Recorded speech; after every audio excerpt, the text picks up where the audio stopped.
Okay, yeah, thank you. We're on. All right, hello everyone. I'll talk about this shortly. This is Bill Apter, as you know, down here at Apter's Alley. And I got something I need to get off my chest. And, well, it's not my Mil Mascaras hoodie here. Get the whole hoodie look. Yo, you know what I'm talking about. Anyway. I don't know why Stallone always comes into my imitation mind whenever I put the hoodie up there. But I've got to address something that's... is comb over okay?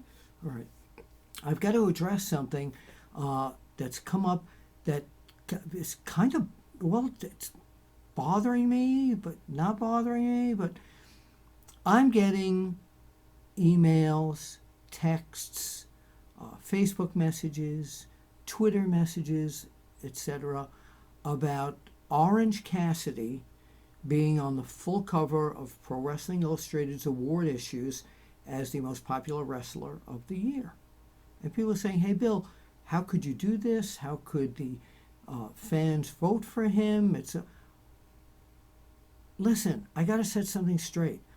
Pro Wrestling Illustrated days were the best days of my career.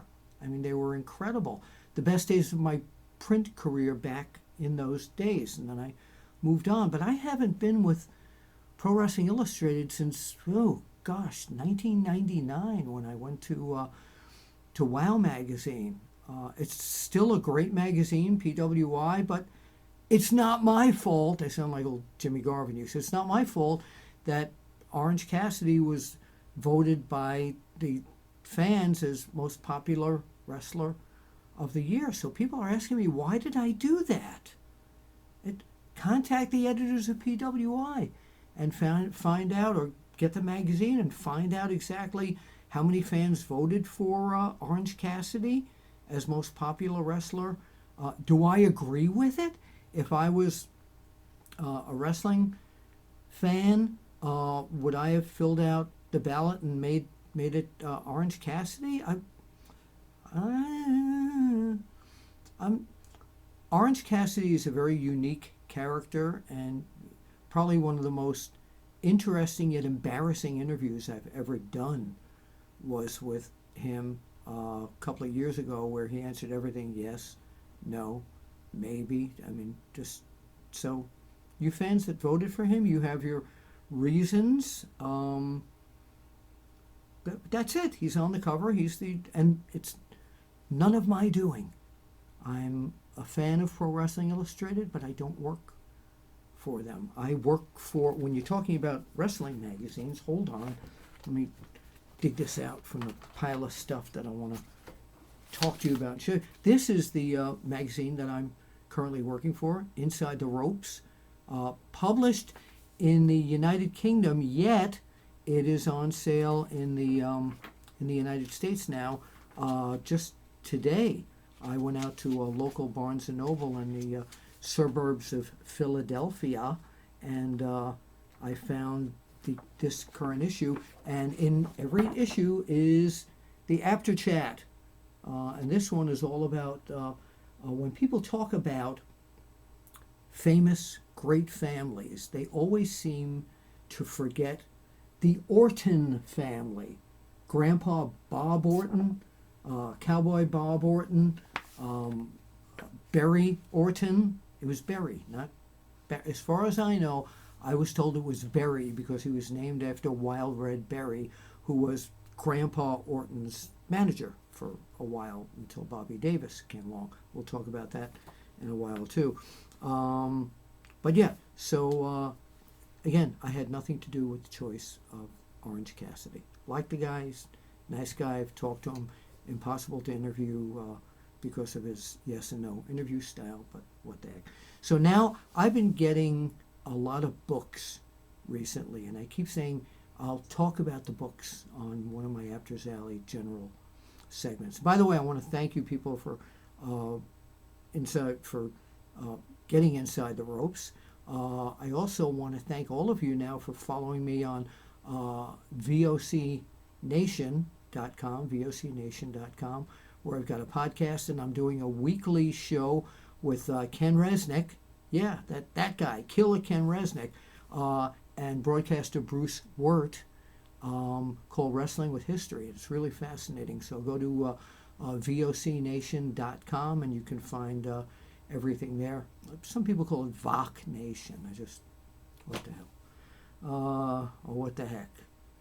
So I don't read a lot of books because usually so many books are so negative about wrestlers' careers or the business, etc. I'm Mr.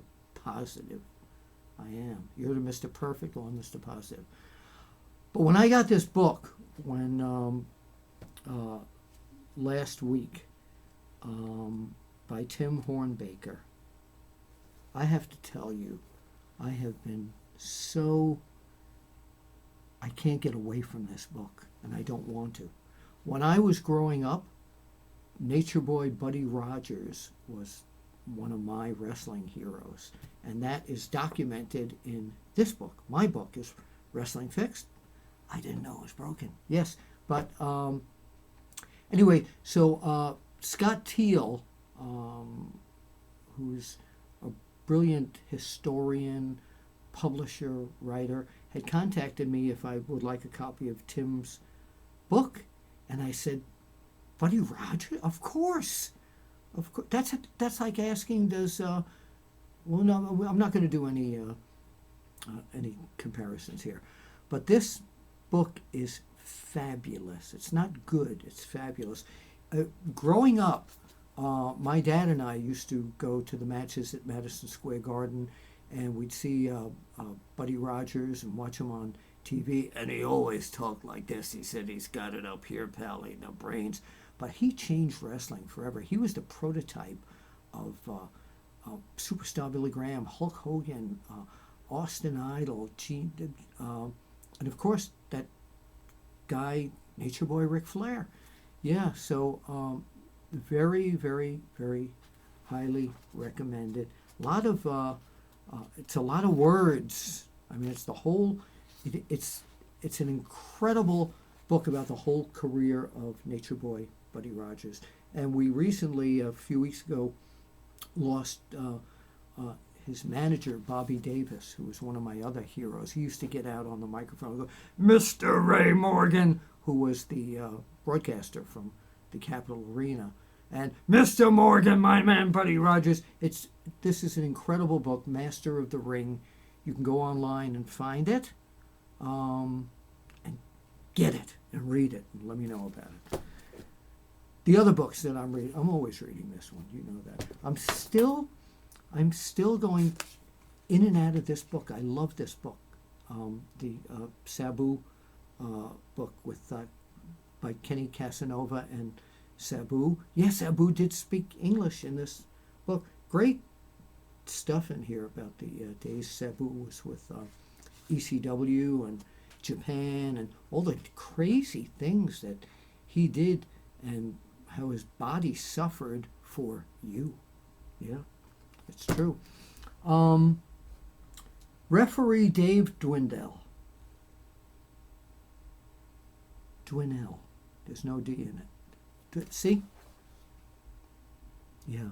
Anyway, he's got a fabulous book out called Ring Man, My 32 Years in the Surreal World of Pro Wrestling. Now, if you were in the heyday of the WWF and WWF, you got to read this book. He talks about Pedro Morales and Bruno Sammartino and guys like Davey O'Hannon and Johnny Rods, and it's a real incredible trip and journey into his career and some of the unusual things and stories of Captain Lou Albano. There he is with Captain Lou, talking to you, brother.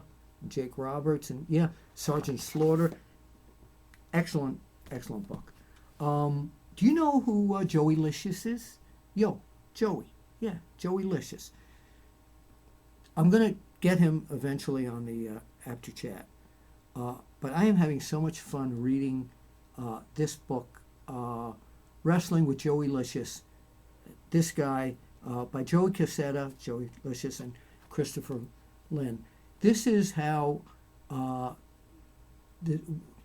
me read the back of it. With the help of the greatest wrestling legends of all time, a lifelong wrestling fanatic struggles with real life while trying to make his dream come true. Mick Foley said Joey Licious is exactly what the wrestling world needs right now. It's funny, creative, features some of the best names in history. Mick Foley said that, and if you go online and look for Joey Licious, there's some really, really cool videos of him. Drew me right to him, and when I'm almost done with the book, and then I'll get, Joey, I'll get you on here, I promise. This book I have read over and over and over, and I'm going to keep reading it, because I got to say, out of all the wrestling books that I've read, this takes the cake for me. This is the comic book story of professional wrestling. You can find it on Amazon. Aubrey Sitterson and Chris Moreno. I have to tell you that the entire history of pro wrestling, they didn't talk about the magazines, but if they do a second edition, is documented in here. And look at this. The this is not written down for little kids who read comic books, and this is very, well, I'm not just saying that little kids read comic books. I do too. But I'm saying it's done on a very intelligent, high level of reading, and I absolutely adore this book. Look at these illustrations here. I mean, they're absolutely incredible. And the verbiage, I mean, it's fantastic. So, Bill Apter recommending this book. So, okay, so I got that whole thing off my chest about Orange Cassidy. And by the way, I think this invasion angle that Impact Wrestling and AEW are doing together is incredible. Monday Night Raw, please take Randy Orton out of the Bray Wyatt, Fiend, Alexa Bliss storyline. I was dying to see Randy Orton against Triple H this past Monday, depending upon when you're watching it. What's today's date? It's January 14th, 2021. And I was dying to see that, and then Triple H went and got the sledgehammer, and fire came out of it. The lights went out. Alexa Bliss was there when the lights went out, and she threw a fireball at Randy Orton. I want to see Randy Orton against Triple H. That's what I wanted to see. Let me know what your feelings were. All right, again, you can follow me at Apter1Wrestling on Twitter. Be Apter at onewrestling.com is my email address. And please subscribe to this video station here. That would be www, I don't like to say www, www.onewrestlingvideo.com.